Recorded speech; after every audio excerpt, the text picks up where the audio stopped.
Автовокзал Назрани – один из самых крупных в СКФО. Ежедневно с этой автостанции осуществляются более 500 рейсов в различные уголки нашей республики. Но, к сожалению, не все водители пассажирского транспорта заезжают на вокзал, а некоторые вовсе умудряются высаживать пассажиров прямо на обочине федеральной трассы.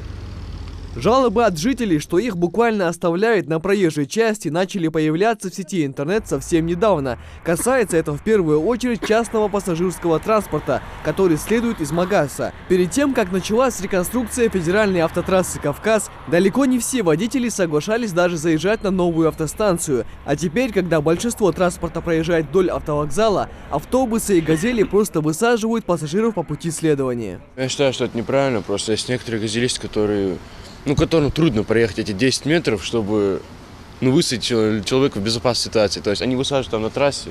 Я лично считаю, что это неправильно. Нужно отметить, что транспортные компании, заключившие договоры с региональным Минтрансом о перевозке пассажиров, строго соблюдают правила по намеченным маршрутам. Водители четко знают свой график работы, рейс в пути, время прибытия, и поэтому проблем, как правило, не возникает.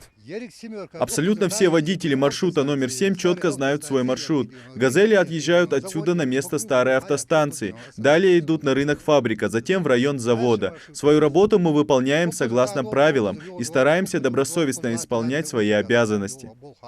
Особенно в утренний и вечерний час пик заезд и выезд с территории автовокзала Новый становится настоящим испытанием для многих водителей и даже представляет некую опасность. Это касается как частных, так и государственных перевозок. Проблемы начались именно с момента запуска строительных работ на федеральной автотрассе. Организовать полноценный, так сказать, безопасный заезд у нас не получается возможным, так как полоса движения, она у нас загружена не только транспортом Республики Ингушетия, но и многочисленным транзитным транспортом.